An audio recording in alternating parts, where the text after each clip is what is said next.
velocity v of particle at any time t is given by v is equal to at plus b upon t plus c, where a, b, c are constant.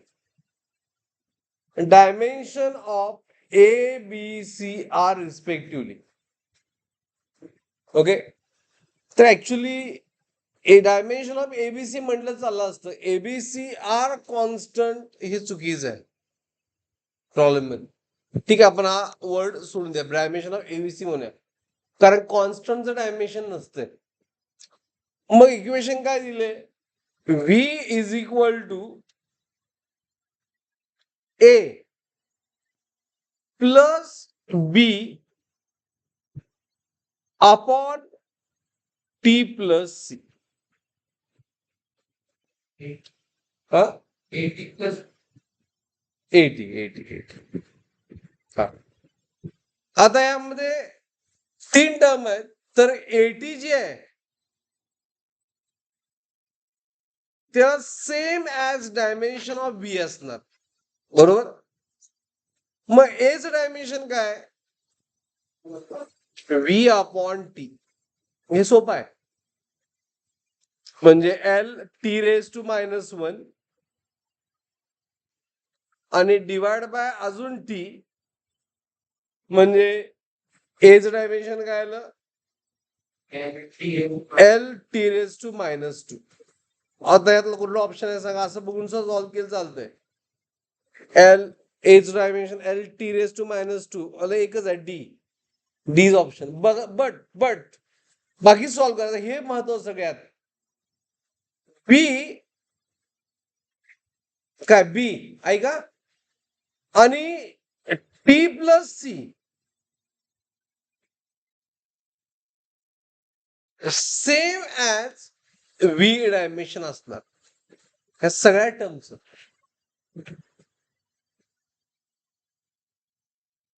M0 L T raise to -1 असं dimension असणार. मग सांगा B and C कसं find करावं तुम्ही.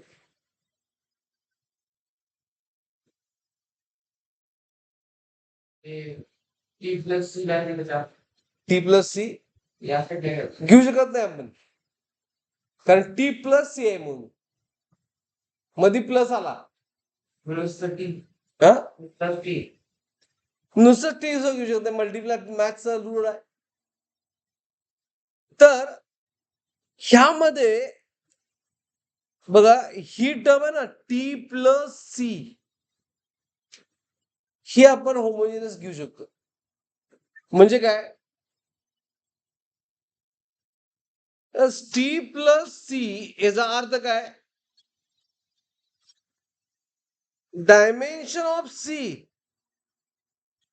Is equal to dimension of T. मग dimension of C काय येणार,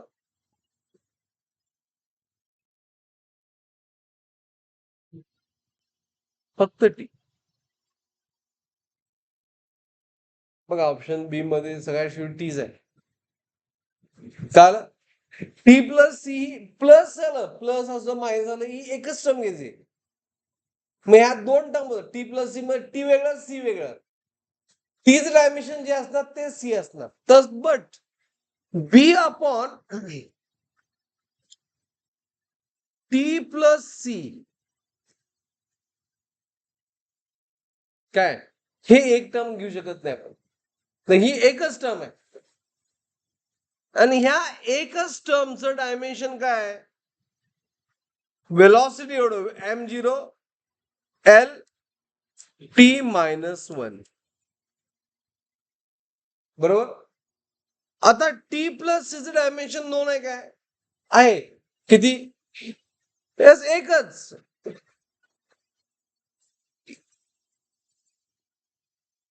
इज M0 L T -1.